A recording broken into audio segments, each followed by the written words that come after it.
Assalamualaikum warahmatullahi wabarakatuh. Waalaikumsalam warahmatullahi wabarakatuh. Di sini kami akan mempresentasikan mengenai hasil penelitian kami di AS Collection. Perkenalkan, nama saya Ayu Agustina. Slide selanjutnya. Sejarah perusahaan AS Collection merupakan sebuah usaha kecil menengah yang bergerak di bidang pembuatan, penjualan, dan penyuplaian pakaian rajut yang berkualitas tinggi yang berada di Kota Bandung. Perusahaan ini berlokasi di Jalan Ibrahim Aji, Gang Masjid nomor 28, RT 4, RW 2, Kelurahan Binong, Kecamatan Batu Nunggal, Kota Bandung. Dan selanjutnya.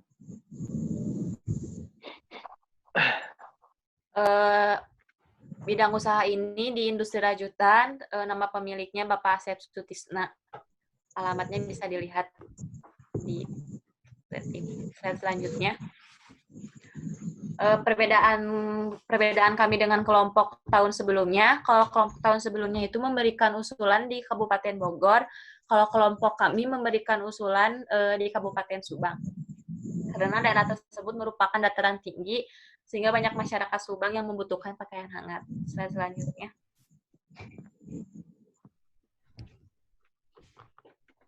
Di sini ada pengukuran dan peramalan permintaan. Kami menggunakan metode link ratio. Ini data jumlah penduduk tahun 2015 sampai 2019. Bisa dilihat di sini. Tahun 2015, 1.470.274. 2016, 1.477.432, 2017 1.492.094, 2018 1.501.597, 2019 1.509.556.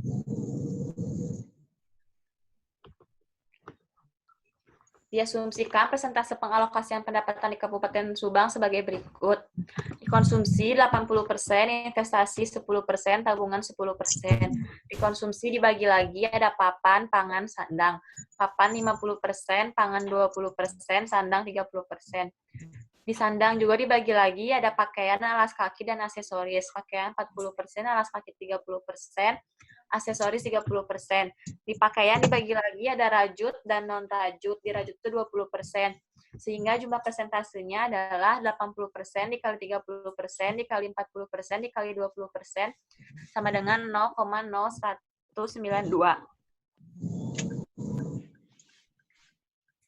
Terus permintaan efektif tahun 2020 sampai 2024 di Kabupaten Subang yaitu persentase yang pendapatan tadi dikalikan dengan jumlah penduduk di tahun 2015, 16, 17, 18, 19 sehingga menghasilkan hanya begitu. 28.229, 28.366 dan seterusnya. Di sini ada pengukuran dan peramalan penawaran dari tahun 2015 sampai dengan tahun 2019. Permintaannya tadi yang perhitungan permintaan efektif dimasukkan pendapatan per kapita. Terus X kali yaitu pendapatan dikali dengan permintaan. Jumlahnya ini. Terus untuk mencari B itu 5 itu tahunnya dikali dengan jumlah XY dikurangi dengan jumlah pendapatan per kapita dibagi 5 dikali jumlah X kuadrat dikurangi dengan pendapatan per kapita sehingga menghasilkan 0,0065. Sedangkan untuk mencari A-nya yaitu sigma Y dibagi N dikurang B dikali sigma X dibagi N. Sehingga menghasilkan 24.228,1. Permintaan terhadap rajut untuk tahun 2020 sampai 2024 yaitu menggunakan rumus Y sama dengan A plus BX, Y-nya 24.228,1 ditambah 0,0065X. Untuk mencari X-nya atau kenaikan pendapatan per tahunnya yaitu jumlah pendapatan per kapita tahun 2016 dikurangi 2015 dibagi 2015 dikali 100% sama dengan 4%. Sehingga menghasilkan perhitungan seperti berikut. Selanjutnya. Nah, dari hasil perhitungan tersebut menghasilkan permintaan efektif dari tahun 2020 sampai dengan tahun 2024. Nah, pesaing ini 77.000 Itu dari 22 pesaing di Kabupaten Subang dengan dikalikan dengan rata-rata unit produksinya yaitu 3.500 sehingga menghasilkan 77.000 dan tahun 2021 juga sama perhitungannya seperti itu. Nah, market share-nya itu permintaan efektif dikurangi dengan pesaing sehingga menghasilkan 6.044 dan tahun selanjutnya juga sama seperti itu. Kapasitas maksimumnya 15.000, proyeksi penjualannya yang market share 6.044 pada tahun 2020, 6.815 pada tahun 2021, 7.690 pada tahun 2022 dan selanjutnya. Slide selanjutnya.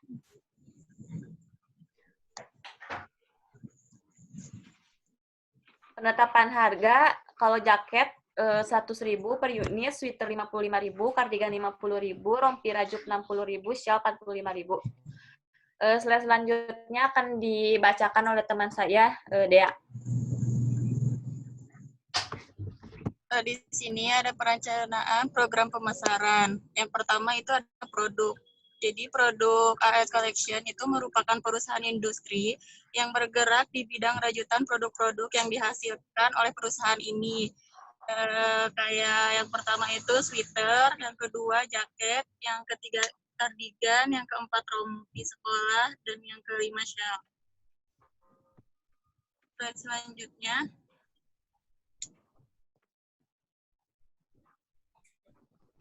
Yang kedua di sini ada price.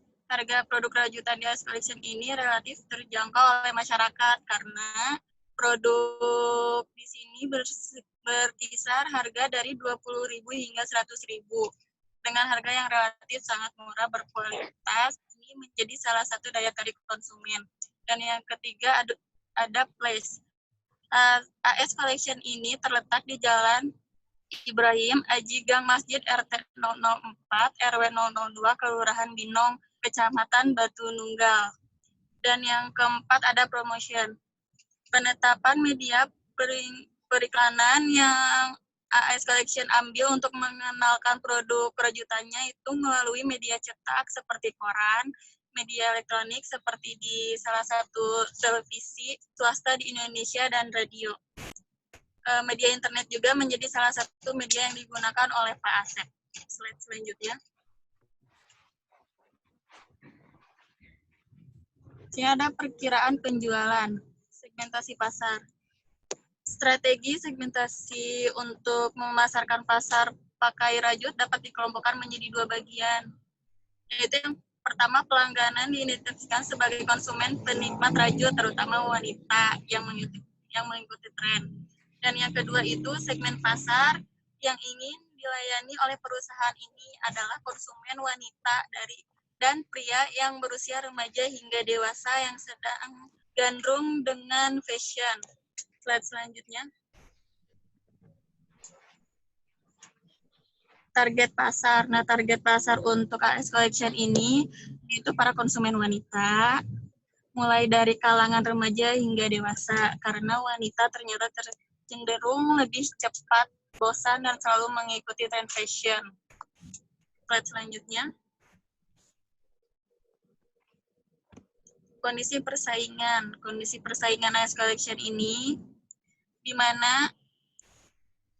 mana sudah memiliki outlet. Selain itu juga pesaing lainnya adalah pengusaha rajut yang menawarkan harga lebih murah, ditambah pesaing lainnya yaitu perusahaan rajut yang sudah masuk ke pusat pembelanjaan. Namun demikian, tidak ada satupun perusahaan pesaing tersebut menyediakan jasa pelatihan merajut dan pembagian garansi pada setiap produk yang dihasilkan. Slide selanjutnya.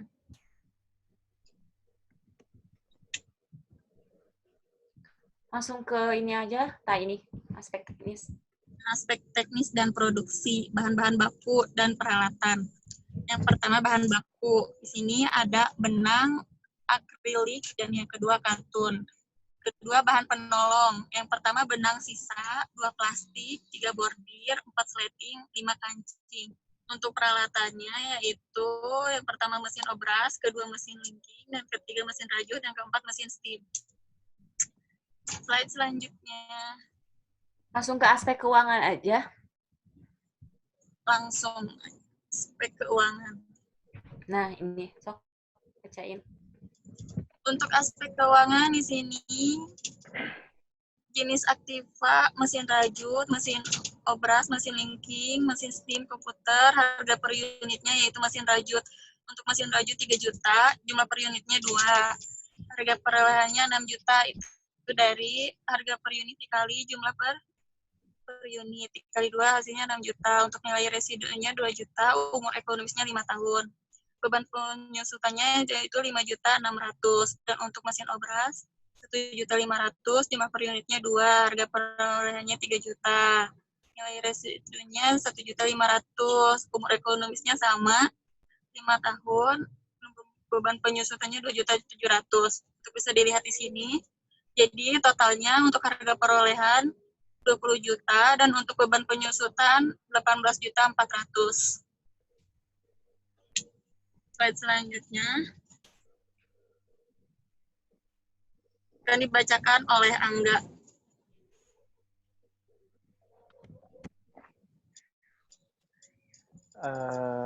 Di sini ada aspek keuangan, kebutuhan dana untuk investasi, keterangan 1, bunga kredit KUR atau kredit uang rakyat Bank BNI Indonesia 7%, jangka waktu pembayaran 5 tahun, pembayaran bunga dan angsuran pokok dilakukan per bulan. Kedua, dana investasi sebesar 20.000. Nah, di sini ada sumber dana 1 tahun, di mana investasinya 25.000, modal kerja ada 25 juta. Modal kerja ada biaya bahan baku itu 102 juta, biaya bahan penolong 12 juta, biaya tenaga kerja 276.357, beban penyusutan 18.400, totalnya 423.757.000. Modal sendiri 120 juta, lalu KUR 303.757.000. Next.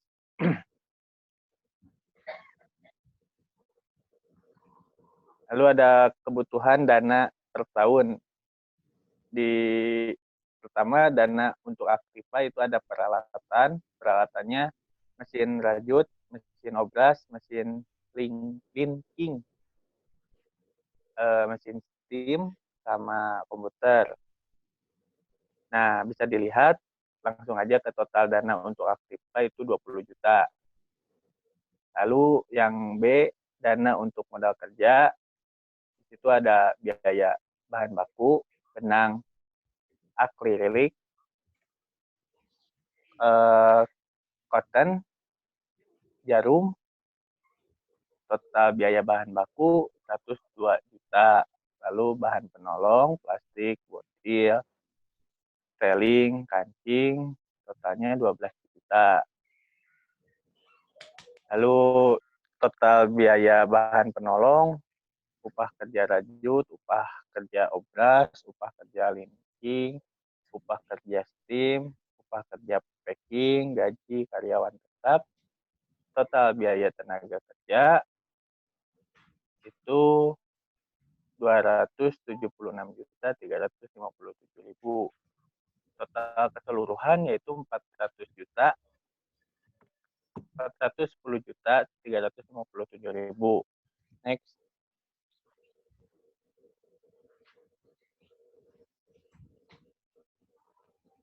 Nah, langsung ada rumus angsuran, pembayaran angsuran pokok dan bunga. Rumusnya A sama dengan angsuran sama dengan biaya KUR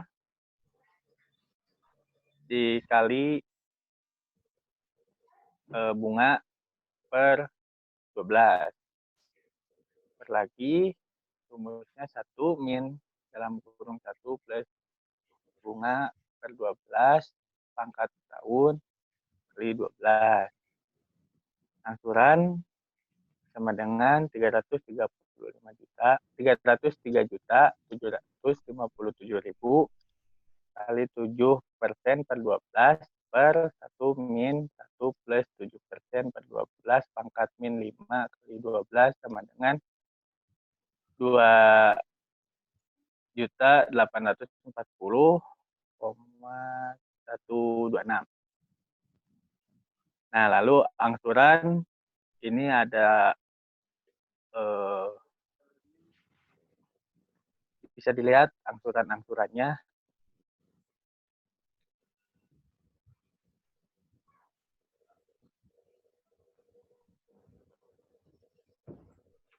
Ya, untuk mencari saldo awal itu, yang 303.757.000 itu menjadi saldo awal. Terus untuk mencari pokoknya itu jumlah dikurangi bunga, sedangkan untuk mencari saldo akhirnya itu saldo awal dikurangi pokok.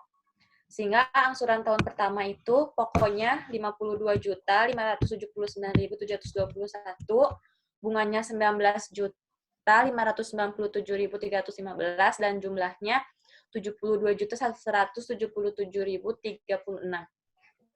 Silakan, selanjutnya dilanjutkan oleh Zaini.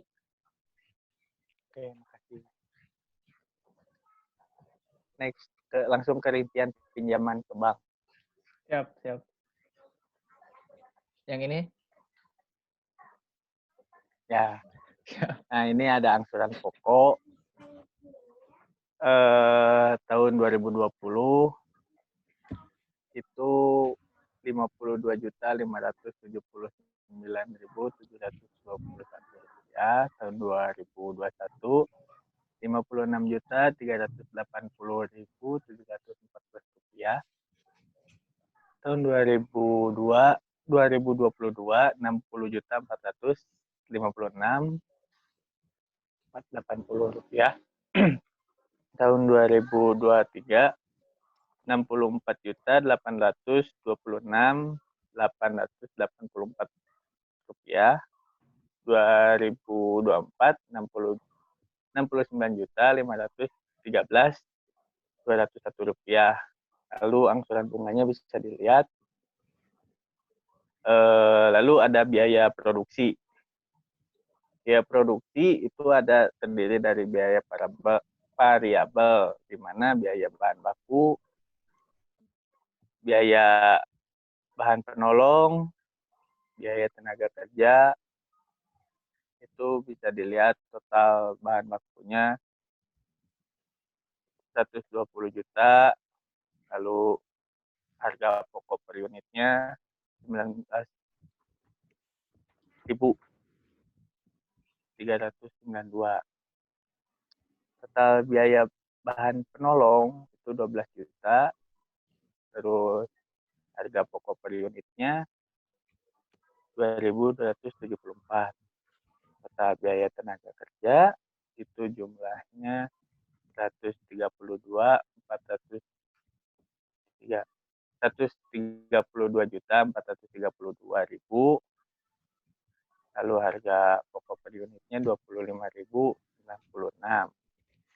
Total biaya variabel 246.432.000. Di biaya produksi yaitu ada biaya tetap, penyusutan, aktiva tetap, bangunan, mesin rajut, obras, mesin linking, mesin steam, komputer, biaya gaji karyawan, biaya administrasi, biaya transportasi, owner fee. Total biaya tetap itu 384.400.000. Total biaya produksi itu 630.832.000. Nah, harga pokok per unit itu 119.543. Next.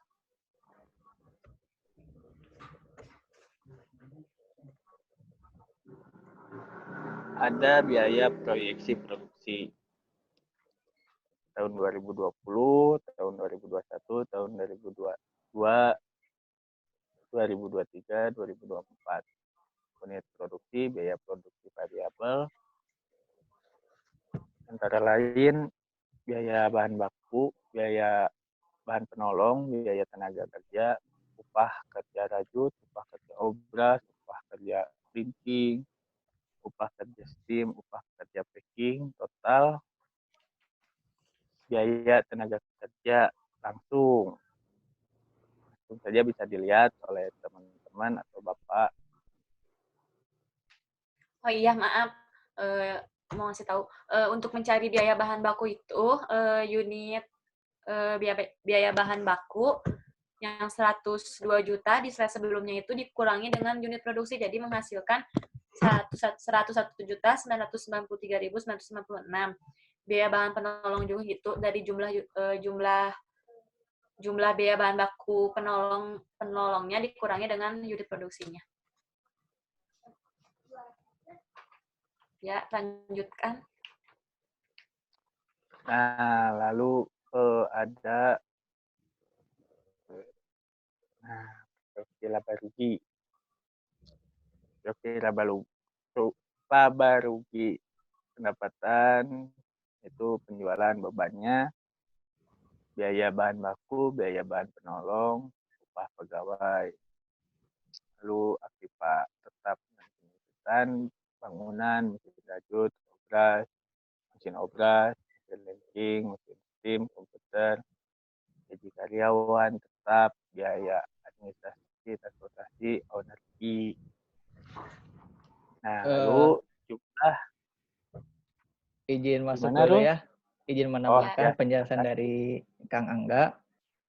Proyeksi laba rugi ini tuh menggambarkan sebuah entitas di mana akan balik modal, khususnya proyeksi dari tahun 2020 sampai 2024 yang bisa kita hitung yaitu 5 tahun.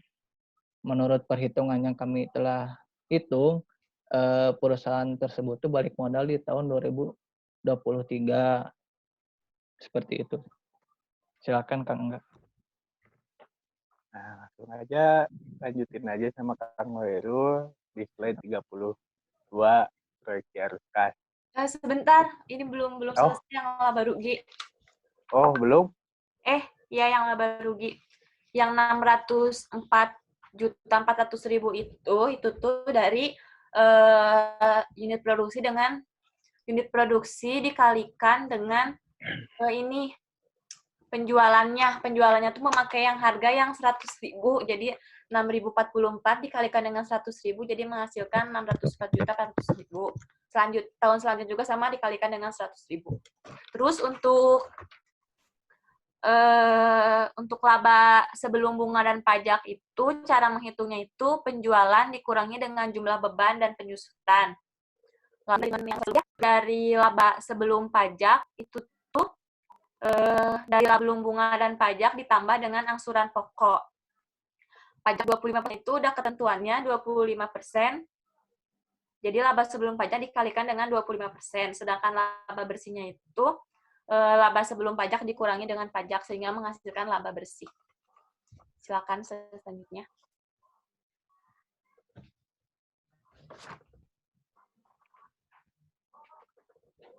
Ya, di sini ada sebuah tabel yang menggambarkan proyeksi arus kas 5 tahun ke depan. Di sini kayak seperti yang tabel sebelumnya, kita tinggal menginput angka-angka yang udah ada sebelumnya sesuai dengan nama dari akun-akunnya.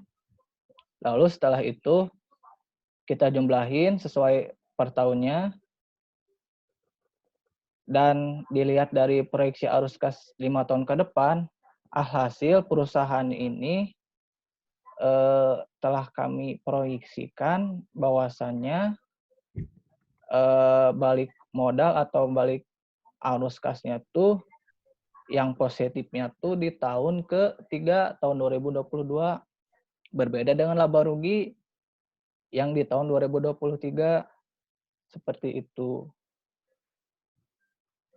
Selanjutnya ada analisis rasio kelayakan keuangan yang dimana analisis ini itu untuk mencari tahu seberapa layakkah dalam hal keuangan si perusahaan tersebut.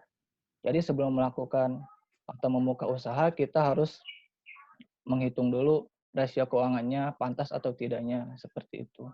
Baik, di sini ada yang pertama ada payback period. Yang investasi awal biasa seperti tabel-tabel yang sudah dijelaskan oleh teman-teman saya. Investasi awal tuh yang 25.000 tuh ada di tabel yang 25 juta. Ya 25 juta, sorry, 25 juta ada yang ada di tabel sebelumnya. Lalu dikurangi 51.225,67500, hasilnya untuk arus kas tahun ke-1 76.225.675 perak. Terus arus tahun kedua minus 14.318.887 perak, dikurangi yang di hasil arus kas tahun pertama yang berjumlah 61.906.788. Arus kas tahun ketiganya yaitu 25.797.218.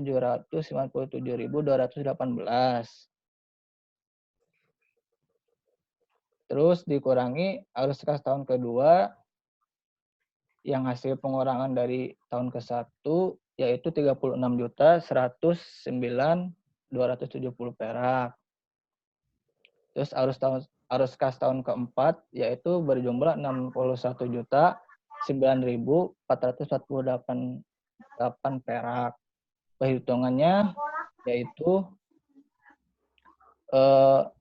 hasil penjumlahan dari arus kas tahun ketiga sebesar 36.109.270 perak dibagi 61.904.488 perak. Dikali aja 12. 12 itu menunjukkan jumlah bulan atau satu tahunnya 12 bulan sama dengan 6,999. Terus untuk mencari harinya yaitu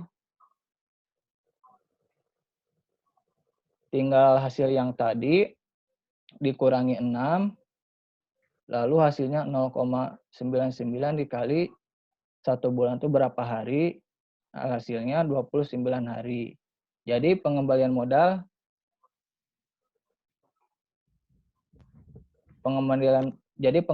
modal akan terjadi saat 3 tahun, 6 bulan, 29 hari sehingga proyek diterima karena kurang dari 5 tahun. Selanjutnya ada perhitungan net present value.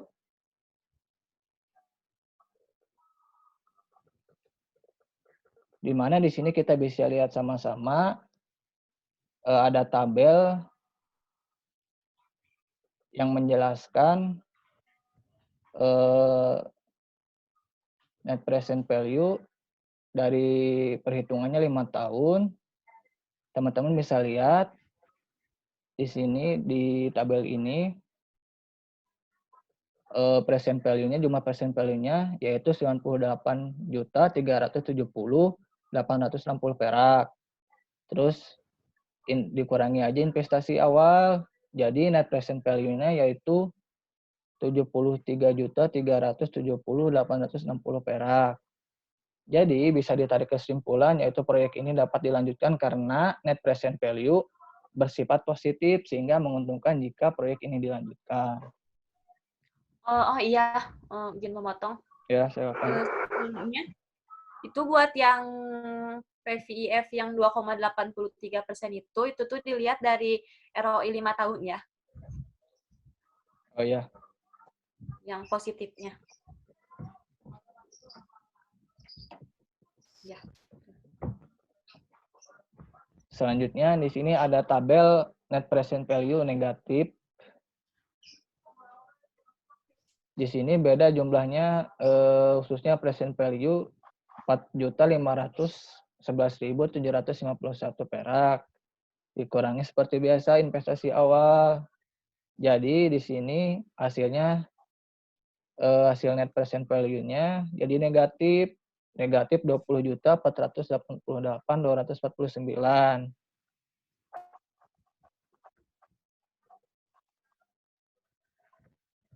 Selanjutnya ada profitability index. Rumusnya yaitu sigma PV dibagi IO atau investasi awal 98.370.860 perak dibagi 25 juta hasilnya 3,934. Bisa ditarik kesimpulan proyek ini diterima karena P lebih besar dari 1. Terus yang keempat, slide keempat ada internal rate of return. Yang rumusnya yaitu I plus dikali dalam kurung net present value plus dibagi net present value plus dikurangi net present value negatif dikali I negatif dikurangi I positif.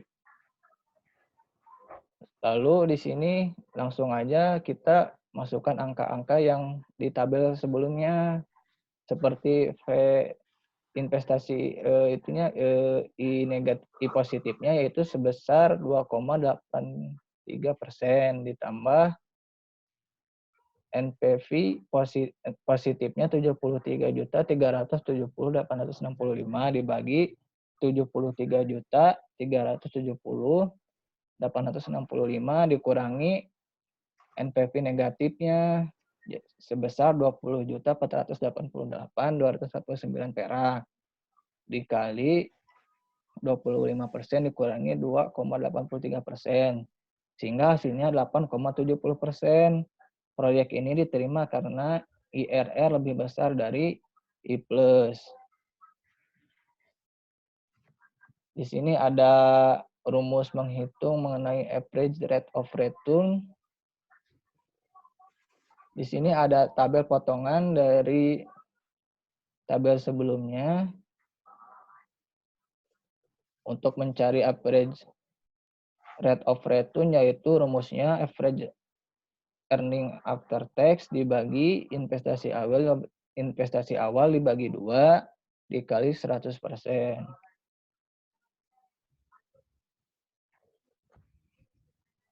Lalu setelah itu masukkan angka yang ada di tabel.